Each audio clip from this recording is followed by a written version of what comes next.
Looking for financial insights you can trust? How do you protect yourself as an investor? What's the strategy? I think it's really simple. I think you just want to be diversified in your portfolio. The Payne family brings real-world experience to every conversation. Well, I think that's the problem right now is, right, a lot of people that are close to retirement, they're taking so much risks. And if we do get a big sell-off, it could derail their retirement. Listen to the Pain Points of Wealth on the Red Apple Podcast Network. This episode is brought to you by Progressive Insurance. Fiscally responsible, financial geniuses, monetary magicians. These are things people say about drivers who switch their car insurance to Progressive and save hundreds. Visit Progressive.com to see if you could save. Progressive Casualty Insurance Company and Affiliates. Potential savings will vary, not available in all states or situations. It's the 77 WABC News Hour. Talking the news with Noam Laden. All the news you need to know with Joe Nolan, traffic, Justin Ellick, sports. And now, Talking the news with Noam on 77 WABC. Yes, that's me, 5 o'clock. Good morning. It is Tuesday, December 16th. Your forecast from the 77 WABC Weather Center. Mix of sun and clouds today. High 31. Tonight and overnight, some clouds. Low 27, and then warmer for Wednesday. Morning clouds, afternoon sunshine, high 44. If you're walking out the door with us right now, 22 and cloudy in Riverhead out on Long Island. It's 17 and cloudy in Roxbury over in New Jersey, and it's 21 and cloudy right outside our Midtown studios. This is the Top 5 at 5. A bus driver in the Bronx has a lot of explaining to do. One of the Brown shooting victims who's from New York speaking out. A former NYPD cop asked for forgiveness. Here come the casinos. And some outrage in New Jersey over a fork and spoon law. All right, let's get into it at 5:01. 8 people hurt, taken to the hospital following a crash involving an MTA bus up in the Bronx yesterday. Took place around 2 in the afternoon, Caldwell Avenue and Trinity Avenue. So this bus driver hit 2 vehicles, not really sure why it was out of control, including a gray sedan that was shoved into a light pole. Another parked car was hit onto its side. A few blocks down the road, the same bus hit an SUV, pushed it on the sidewalk. Then another car was hit as well. A lot of eyewitnesses to this all yesterday. Oh, it was quick. Bam, bam, bam, bam, like that. Yeah, it was just like... Oh, it was quick. Bam, bam, bam, bam, like that. Yeah, so at least 4 vehicles struck over a 5-block stretch. I seen a bunch of ambulance cops and stuff like that, and I just see the back of the car gone, like completely gone. Good thing she didn't have nobody, or he. It was a he. I think the victim was a he. Good thing he didn't have nobody in the back seat of his car because they would have got hurt. Yeah, so the driver of the bus, 7 passengers injured. Thankfully, all those injuries are minor. They were taken to Lincoln Medical Center. The cause of the crash under investigation, but the MTA is looking at factors such as mechanical failure, the icy roads, because it was icy yesterday, and the driver's medical condition. She crashed down there. She kept going on the bus. The gray police car had to cut her off. Yeah, so the driver was going up a hill, hit the gas to accelerate. Bus, they think, had a mechanical failure. They're doing a full investigation again. Thankfully, those 7 injuries all on the bus seem to be minor. New York State Gaming Commission has approved all 3 New York City casino applications for licenses. The approved casinos include Bally's in the Bronx, Hard Rock Metropolitan Park near Citi Field in Flushing, Queens, and Resorts World near the Aqueduct Racetrack in Queens. The commission vote was met by chants of shame on you as the final votes were taken Monday afternoon. Earlier in the month, Mayor-elect Zohran Mamdani said he's looking forward to working with the unions to make sure that every job building the casinos is a union job. James Flippin for 77 WABC News. And coming up after 5:30, we'll hear from some of those casino owners and some from people in the neighborhood who are not happy that casinos are going up in some of those neighborhoods. All right, maybe you fell asleep before the Powerball numbers were announced. The jackpot over $1 billion last night. Well, nobody won. There was no grand prize winner on Monday night, so the jackpot jumps to a staggering $1.25 billion ahead of the next drawing on Wednesday. There were a couple of $1 million prize winners on Monday. Those tickets were sold in California and Arizona. I'm Mark Mayfield. 503, a former NYPD cop sentenced to 10 years in state prison yesterday for a shooting that left a New Jersey man brain damaged and paralyzed. Hugh Tran will be eligible for parole in about 9 years. In court, the victim's family said this had turned their lives upside down as their loved one, Kishan Patel, now needs around-the-clock care. Authorities say the former NYPD cop, Hugh Tran, shot Patel in a fit of rage. This was road rage in Voorhees, New Jersey in May of last year. Tran was off duty at the time, having just attended a wedding where the judge said he had been drinking, and he fired 3 shots using his service weapon. He pled guilty to attempted murder. His attorney told the judge he suffers from PTSD. The former officer spoke before he was sentenced yesterday, apologizing to the families affected. Every morning when I wake up in my cell, I get on my knees and I pray that Mr. Kishan Patel can fully recover. The victim's family now suing Tran, the city of New York, and the mayor, saying the police department does not properly address mental health challenges and substance abuse issues within the NYPD. 505, Hunter Biden has now been disbarred in Connecticut. Disbarment comes after complaints regarding his convictions on gun and tax charges. Biden consented to being disbarred and admitted to attorney misconduct as part of an agreement, although he did not admit to doing anything wrong. He was pardoned by his father after he was found guilty last year on 3 felony counts related to his concealing of drug use to purchase and possess a firearm. Biden was also stripped of his law license in Washington, D.C. in May. I'm Jim Roop. UPS being accused of failing to deliver proper pay to thousands of seasonal workers across New York State. Attorney General Letitia James is announcing a lawsuit over accusations the company failed to record all hours worked and required widespread off-the-clock labor. This blatant wage theft allowed UPS to save millions of dollars while seasonal workers struggled to support their families. James says a state investigation dating back 6 years resulted in upwards of $45 million owed to seasonal delivery workers, and she's seeking restitution. Lisa G., 77 WABC News. 506, the son of Hollywood director Rob Reiner, under arrest for murder in Los Angeles in connection with the deaths of his parents, Rob Reiner and his wife, Michelle. LAPD Chief Jim McConnell says the department's robbery homicide division is handling the investigation. They worked throughout the night on this case and were able to take into custody Nick Reiner, a suspect in this case. He was subsequently booked for murder and is being held on $4 million bail. Couple found dead in their home on Sunday, victims of a stabbing. Nick Reiner had his bail set $4 million.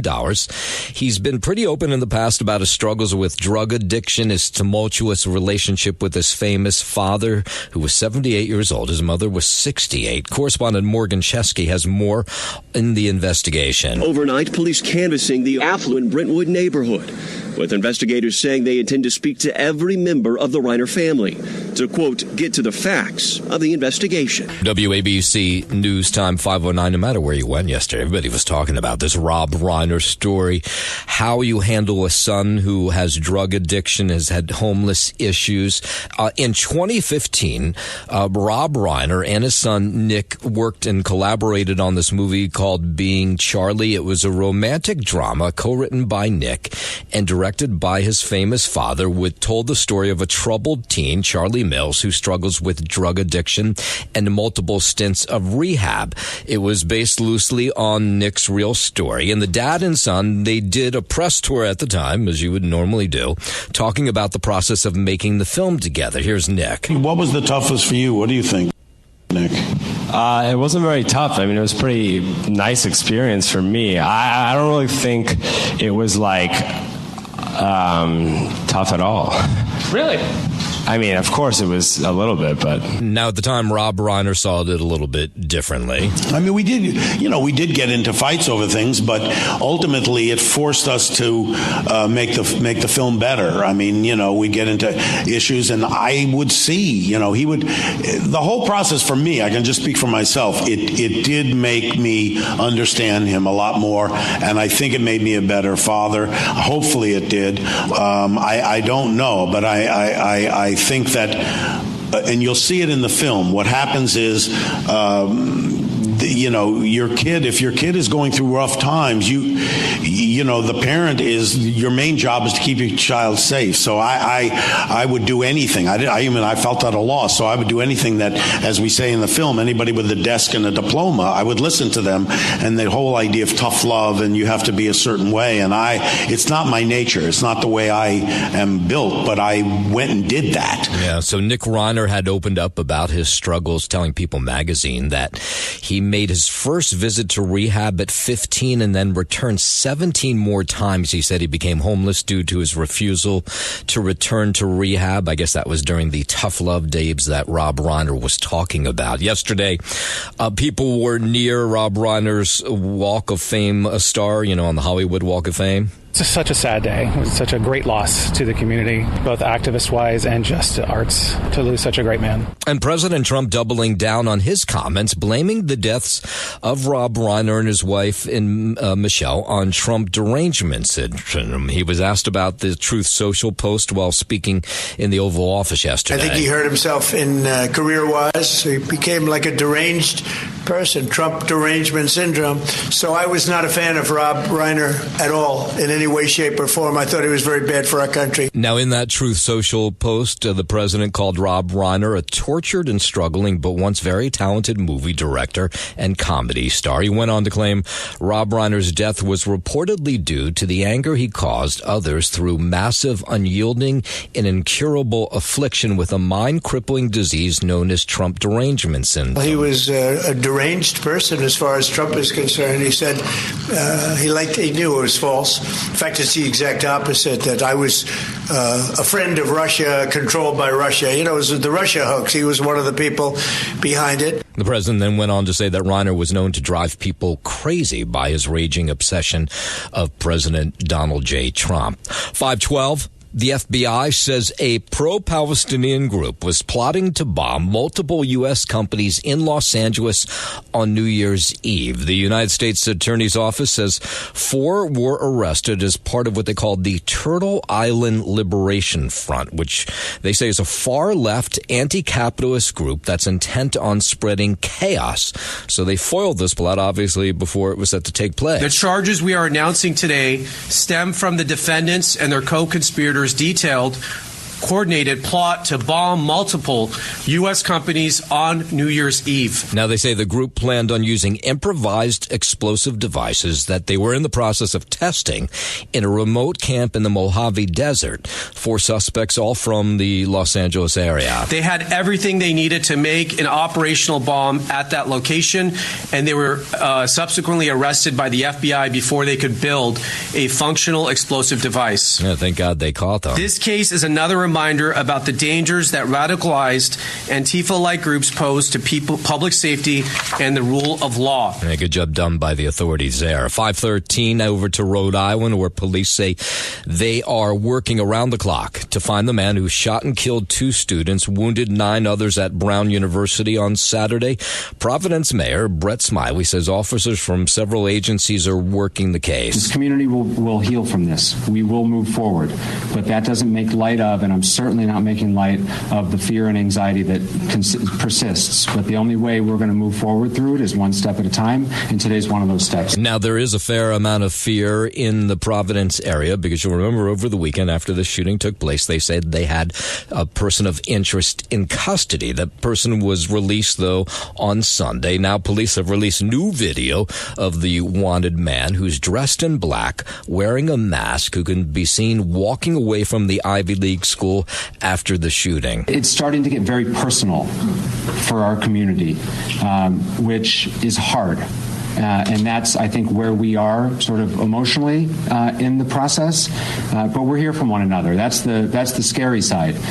Yeah, there is a New York connection to this shooting. One of the victims right from here in Manhattan. We'll hear from him coming up after 5:30. And coming up after the sports report here with Justin, we'll go to Australia, give the latest on the Bondi massacre. But first, 5:15, let's head over to the 77 WABC Sports Desk. Good morning, Justin Ellick. Good morning to you, Noam Layden. Start here with the end of Week 15 in the NFL. Out in Pittsburgh, Steelers beat up on the Dolphins 28-15. They move to 8-6 on the year, first place in the AFC North, and the Dolphins they drop to 6-8, third place in the AFC East. Head to the ice here at MSG, your only local sports action. Last night, the Rangers got beat up by the visiting Anaheim Ducks. Final score 4-1. Jacob Trouba and Chris Kreider returned to play at Madison Square Garden for the first time since the Rangers sent them to Southern California in separate trades.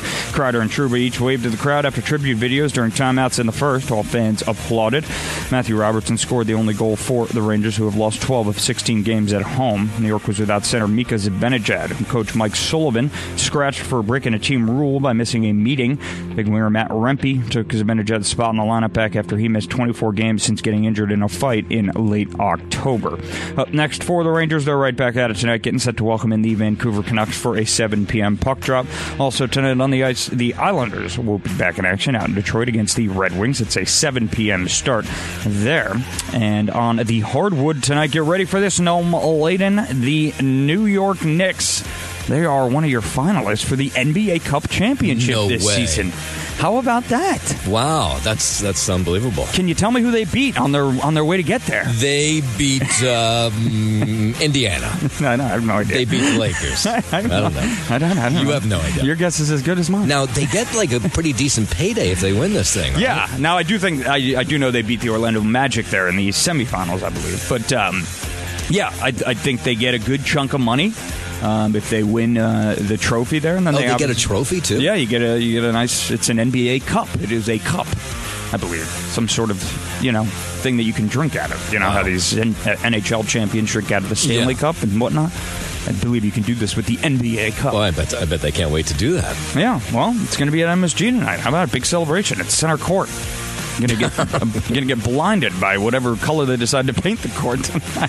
They should stop this silliness with the cup thing. They're losing people, right? Americans aren't watching basketball like they used to. I'd be really intrigued to see the numbers on ratings for these games. Oh, they're down. I can tell you that. Oh, they are. Yeah. As opposed to just regular season games. I mean, because these still count as regular season games. I'm saying just overall NBA viewing is down. Oh, okay. It's big around the world, but not as big as it once was in the U.S. Right. I mean, well, that was kind of the draw of this whole idea, right? Was to get in, kind of get some European pull. I mean, right? Wasn't that the whole sort of structure of this? Maybe was that's to worked. make it a little bit more like European soccer in that effect. So I don't know, but it's not that. It's American basketball. So let's start acting like it. Anyway, that's your sports gnome. I'm Justin Ellick on 77 WABC. WABC News Time 5:19. Let's head over to Australia. Police confirming the gunman in the Bondi Beach mass shooting had ISIS flags in his car. New South Wales Police Commissioner says there were also IEDs in that vehicle. We continue to work through the motive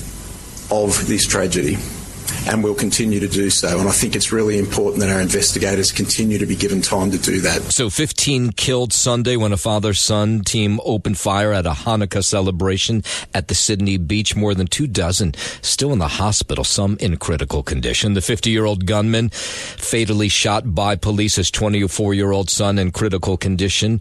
New South Wales Police Commissioner reveals what investigators found in the car used by the gunman. The vehicle, which is registered to the younger male, contained IEDs, but I also confirmed that it contained 2 homemade ISIS flags. Well, we knew that already, but the New South Wales Premier responding to the fact that they've been criticized for the slow police response to this shooting. Here's what he had to say about that. If there's any suggestion that New South Wales Police didn't live up to their responsibilities to the people of this state, it should be rejected because it's not consistent with the facts. All right, Australia in mourning after this deadly shooting at the beach, looking to tighten now its already strict gun control laws. Other efforts are underway to ensure that the Jewish community feels safe. Meantime, a sense of anxiety continues here at Bondi Beach, one of the most iconic beaches in the world, but also now notorious. Israeli Prime Minister Bibi Netanyahu is blaming the Australian government for encouraging anti-Semitism. He says Prime Minister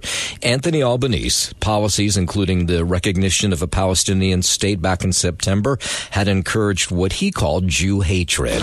I sent Prime Minister Albanese of Australia a letter in which I gave him warning that the Australian government's policy was promoting and encouraging anti-Semitism in Australia. There are so many American connections to the murders on that beach, Bondi Beach in Australia. We'll connect the dots for you. That coming up after 5:30. 5:22. President Trump declaring illegal fentanyl a weapon of mass destruction now. He signed an executive order yesterday. With this historic executive order I will sign today, we're formally classifying fentanyl as a weapon of mass destruction, which is what it is. No bomb does what this is doing.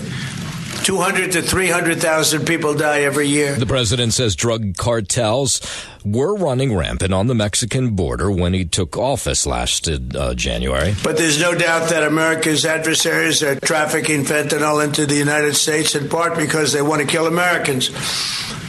If this were a war, that would be one of the worst wars. I believe they killed, over the last 5 or 6 years, per year, 200 to 300,000 people. Secretary of War Pete Hegseth, part of this meeting yesterday, praising the president's actions on the southern border. Our department didn't look at the border this way before you. Joe Biden allowed an invasion of this country.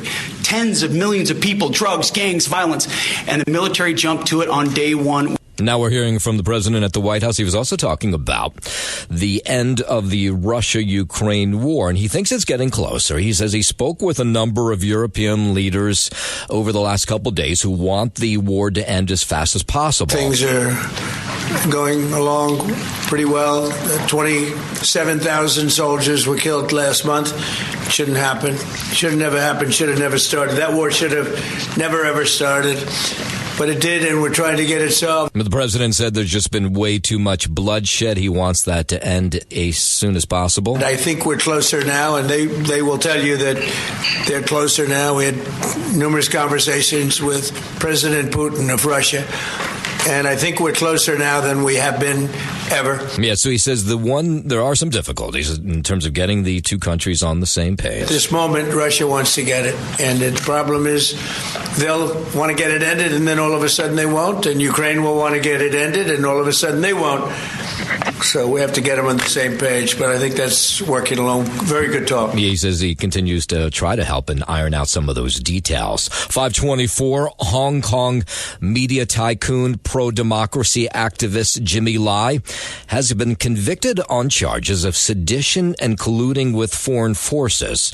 Correspondent Janice Mackey-Freyer has more. Lai had pleaded not guilty to charges. He was a mastermind of protests that rocked Hong Kong in 2019. Officials here in Beijing have long cast him as a threat to China's authority. A longtime outspoken critic of China's Communist Party, Lai was arrested back in 2020 after Beijing imposed this far-reaching national security law following months of mass demonstrations in Hong Kong, some of which escalated into violence. So Lai, he just turned 78 last week, could face life sentence when he's sentenced at a later date. He has a right to appeal. There was also a charge of conspiracy to publish seditious material in the tabloid he owned, Apple Daily, which was shut down.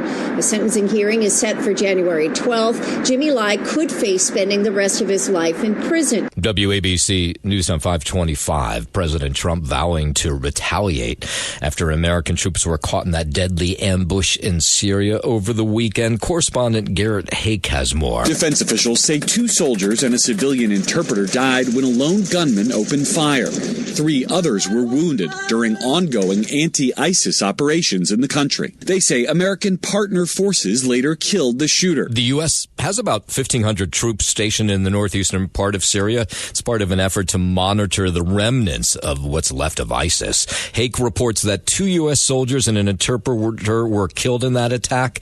Now the U.S. trying to figure out how to respond. President Trump vowing retaliation after a deadly ambush-style attack on American service members in Syria. We had 3 great patriots terminated by bad people, and not the Syrian government. It was ISIS. 526 Google going to end a feature that lets users scan for personal information that may have leaked on the dark web. The dark web report, which monitors for data breaches to see if info has been compromised, will end in February. Google says it's discontinuing the service because it doesn't provide the next steps about what to do if there's a risk of identity theft. I'm Tammy Trujillo. It's the 77 WABC News Hour. Talking the news with Noam Laden. All the news you need to know with Joe Nolan, traffic, Justin Ellick, sports. And now, Talking the news with Noam. On 77 WABC. Yes, that's me. Good morning. It is Tuesday, December 16th. Your forecast from the 77 WABC Weather Center. Mix of sun and clouds today, high 31. Tonight and overnight, some clouds, low 27. And then warmer for Wednesday. Morning clouds, afternoon sunshine, high 44. If you're walking out the door with us right now, so happy you are, it is 22 cloudy in Riverhead out on Long Island. It's 17 and cloudy in Roxbury over in New Jersey. And it's 21 and cloudy right outside our Midtown studios. WABC News Time 539. New York State Gaming Commission voted yesterday to approve the 3 remaining New York City casino bids. The casinos clearing that last hurdle are Steve Cohen's Metropolitan Park in Queens, which will be next to Citi Field, Bally's Bronx, and Resorts World New York City, which is right next to the Aqueduct Racetrack, also in Queens. This was how the vote sounded, and the commissioner talking about the vote afterward. All in favor? The motion. We have 3 new casinos, hundreds, if not thousands, of good union jobs coming into the communities. It's going to be really transformational for those communities. Now, we kind of know it was going to go this way, that it would get green-lighted, because the proposals were approved weeks ago by the state's Gaming Facility Location Board, clearing the way for construction once the full gaming licenses were issued, which they were yesterday. Now, there were people who were against this, who showed up at this meeting yesterday. Opponents cite pollution and other environmental concerns, and they're skeptical about the economic benefits of having casinos in their neighborhood, especially this group who's against having one next to Citi Field in Queens.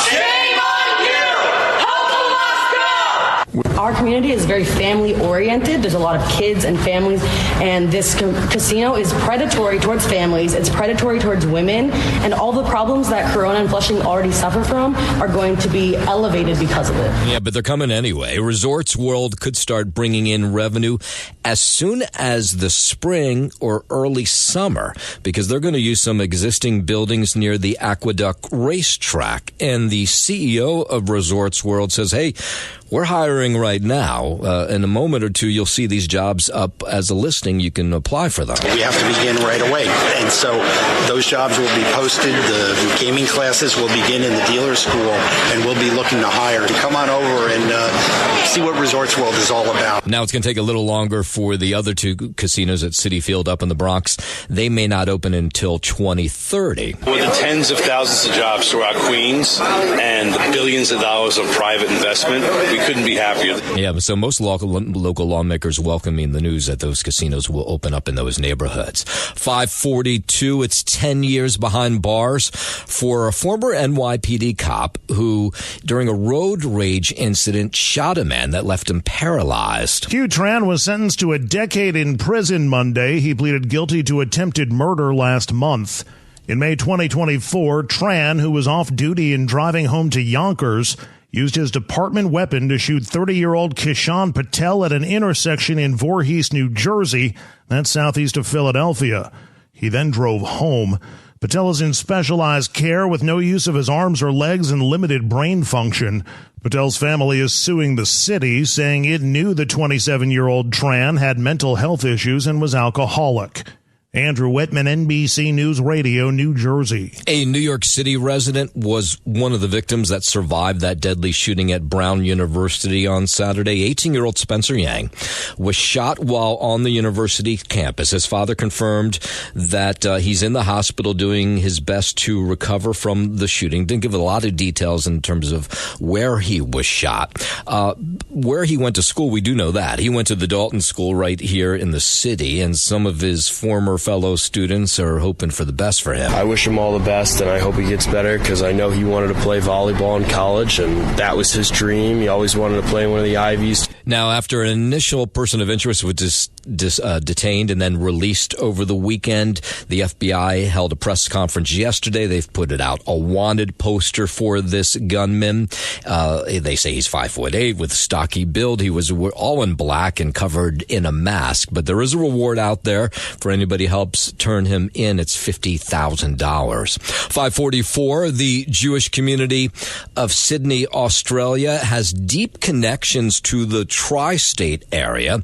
Lots of people heartbroken over the massacre that took place there that killed 15 on Bondi Beach on Sunday during a Hanukkah celebration. For Rabbi Modi Grossbaum, he's the rabbi of Chabad at Stony Brook. He knew one of the victims very well. It was a longtime fellow classmate, Eli Schlanger, who was gunned down, and he was shot and killed on the beach just a couple weeks after welcoming his fifth child to the family. Eli was always a smile on his face. The epitome of positivity. For him to be taken from us under the menorah is, I feel like it's his calling to us.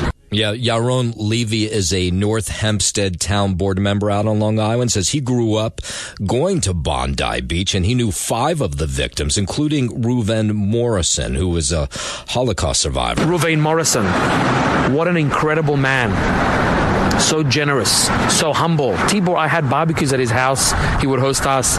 Such a lovely community man, Holocaust survivor. He survived Auschwitz, only to get gunned down and mowed down by this coward. Yeah, and all those who spoke out yesterday about their friends back in Australia talked about the fact that they're going to continue to celebrate Hanukkah as a way to fight back against anti-Semitism. Darkness will never win. Will never win. It's adding one light at a time. That's what Ellie would share with us today. March forward. Add light. Yeah. 5:45. Let's head over to the 77 WABC Sports Desk, and here's Justin Ellick. Thank you, Noah Maladen. Start with the end of Week 15 in the NFL out in Pittsburgh.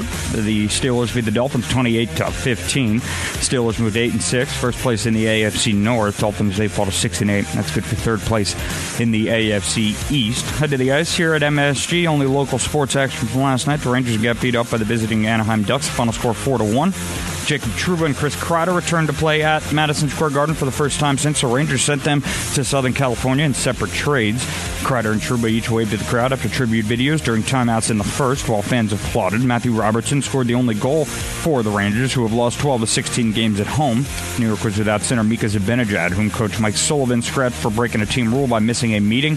Big winger Matt Rempe took Zibanejad's spot in the lineup back after he missed 24 games since getting injured in a fight in late October. Up next for the Rangers, they're right back at it tonight, getting set to welcome in the Vancouver Canucks for a 7 p.m. puck drop. Also tonight on the ice, the Islanders, they're back at it out in Detroit against the Red Wings. That's also a 7 p.m. start there. And the Knicks, they're back in action tonight on the hardwood at home at the Garden, I should say. 8:30 p.m. tip-off against the visiting San Antonio Spurs for the NBA Cup Championship. Get some early hardware this season for the Knicks. That's your Sports Now, man. I'm Justin Ellick on 77 WABC. WABC News Time 5:48. Let's go out to Long Island. Akil Ahmed is accused of trying to film under a woman's shorts at a ShopRite in Selden. This is the third arrest for him in recent weeks. He's charged with unlawful surveillance, accused of attempting to take these photos under a 25-year-old woman's shorts for his own sexual gratification. A third arrest, and that has people on Long Island saying, maybe you should just ban this guy from stores if he keeps doing stuff like this. Disgusting behavior and dangerous to women, and it's going to lead to possibly worse things. Yeah, so the 53-year-old Selden man has also been accused of attempting to take photos under the shorts of a 17-year-old at the same Selden ShopRite. Additionally, he's accused of photographing a 13-year-old girl under her dress at a nearby Target. That was in October. I wish they had pictures of them plastered all over the store, so people, if they saw them, they could recognize them. Yeah, Ahmed pled not guilty yesterday. His lawyer refused to comment. The probe remains active. Police say investigators trying to determine whether Ahmed recorded or photographed even more unsuspecting victims who did not catch him in the act, and police are urging anybody who may have been photographed by him to come forward so they can drop more charges on this creepy individual. New Jersey Governor-elect Mikey Sherrill is selecting Jennifer Davenport to be the next Attorney General when she takes office next year. A resident of Monmouth County, Davenport has spent her entire career as a prosecutor and held several state and federal positions. Davenport will replace Matt Platkin as AG January 20th of next year. Platkin applauding the decision, calling Davenport one of the finest public servants he's ever known. James Flippin for 77 WABC News. Apparently one of the fastest growing targets for scammers right now isn't holiday shoppers. It's people trying to adopt a pet. Buyers are losing thousands sometimes without ever seeing an animal. The Better Business Bureau says pet scams increased from October to January and that 80% of online pet ads are fake. If you're looking for a furry friend, insist on meeting the animal in person. Consider doing a reverse image search. Scammers often steal cute pet photos from social media or Google. And remember, your local shelter may already have the perfect match. I'm Sarah Walters. Yeah, those shelters always have lots of pets. UPS being accused of failing to deliver pay to thousands of seasonal workers across New York State. Attorney General Letitia James announcing a lawsuit over accusations the company failed to record all hours worked and required widespread off-the-clock labor. This blatant wage theft allowed UPS to save millions of dollars while seasonal workers struggled to support their families. James says a state investigation that dates back 6 years resulted in upwards of $45 million owed to seasonal delivery workers, and she's seeking restitution now. UPS delayed clock-ins, auto-deducted lunch breaks that workers never took, edited timesheets, avoided paying overtime. In response, UPS says it takes all accusations of wrongdoing seriously, but does not comment on ongoing litigation. A Manhattan man who police say owns a pair of pit bulls responsible for killing one dog and mauling others is behind bars. 40-year-old Joseph Columbus could be in jail until March. The New York Post reports Columbus will also have to pay $250 a day for refusing a judge's order to turn over his dogs, Zooey and Rambo, to the city. Authorities say Columbus has dodged police for nearly a year, skipping court appearances and avoiding the city sheriff in a high-speed chase. Zooey and Rambo are accused of attacking at least 4 dogs. 2 of them were Shih Tzu mixes, and 1 of them died. Meantime, Columbus's lawyer couldn't be reached for comment. I'm Lisa Salvati. Yeah, I remember one of those attacks taking place in the lobby in Coney Island of an apartment building where people had warned that this dog was dangerous. Merriam-Webster selecting slop as its 2025 word of the year. According to Merriam-Webster, the term slop originally referred to soft mud in the 1700s and later evolved to mean food waste and rubbish. However, in 2025, it has come to be defined as digital content of low quality that is produced usually in quantity by means of artificial intelligence. The pick for word of the year is based on a significant increase in searches, and the dictionary's editors chose it to reflect the year's trends and events. I'm Mark Mayfield. I'm so not hip. I did not use slop slop in 2025 that I remember anyway. Several New Jersey residents being honored as hometown heroes. New Jersey Congressman Josh Gottheimer helped honor more than a dozen local life-saving first responders yesterday. Veterans, volunteers, all around do-gooders in the 5th District of his state. We just don't spend enough time, in my opinion, these days on the good that happens.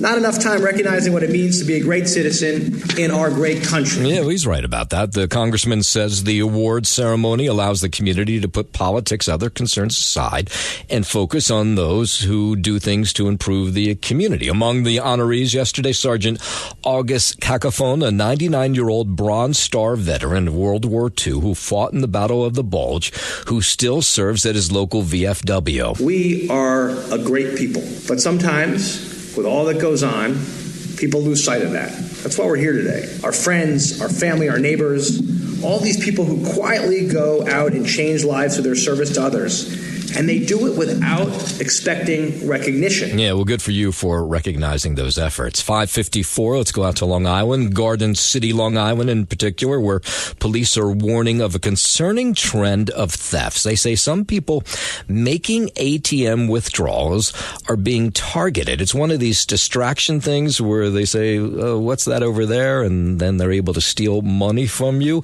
It's called jugging. 2 Fridays ago, a person was followed from Chase Bank on Jericho Turnpike. He went to the gym and left his items in the car. They broke the window, took the items out of the car. Yeah, so it's this idea of, okay, if you look one way, like, look, your tire is flat. Then you go to look at your tire. A second person comes to the other side of your car and steals stuff from you. It's also happened when people go out of their car and somebody walks up to them and says, listen, you dropped a $20 bill. Also, maybe you have a flat tire. They probably did the flat tire. And then you follow them, and while they're helping you, somebody else is taking the item out of the car. You have to make sure that you don't walk out with an envelope in your hand. You got to make sure there's nobody watching, make sure nobody's following you. Yeah, so especially they were talking about there at the end, the ATM. When you walk out of the ATM, just look around before you jump into the car. And, it's that time of year.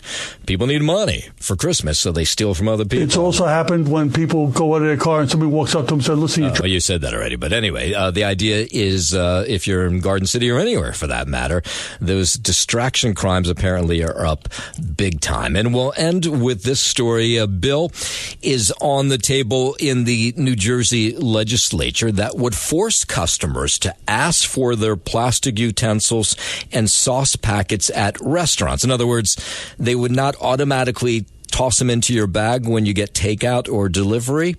And when you talk to people in New Jersey, they're not happy about this. They're like, wait a minute, you just throw it in the bag. The fact that you kind of have to go out of your way, it's an inconvenience for sure. Do you ever forget? Absolutely. I just forgot right now. Yes. So, but the owners of some restaurants, they like this idea. They say that if you take away a lot of the utensils that people never use in the end, they would save money. And of course, in the case of this bill, they're talking about the environment, that it's good for the environment if less plastic, unused plastic is not being thrown into the trash can. Taking 100 napkins, 5 forks, 3 spoons, 3 straws. And in reality, a customer doesn't need all that. Probably a lot of owners are concerned, especially small businesses. It actually could have financial bottom lines for you, which is beneficial. Yeah, but what people say when they want something delivered or they want to pick a takeout or they're bringing it back to their desk at work, they don't have to remember to ask for utensils. That was generally what people were saying yesterday when they heard about this bill. I don't really think it cuts back on waste because you see them anywhere on the street, sidewalks. So even like before when they banned the plastic bags, it's like they still give it out in some stores regardless. Yeah, don't take away our plasticware. Thanks for listening to the News Hour with Noam Laden. You can hear the News Hour with Noam Laden weekday mornings at 5 on 77 WABC. If you like the podcast, share it with your friends and listen anytime at WABCRadio.com and download the WABC Radio app. Hit that subscribe button on all major podcast platforms. Plus, follow WABC on social on Instagram, TikTok, Facebook, and X. See you next time for a new episode so you never have to wonder. What the heck is going on here?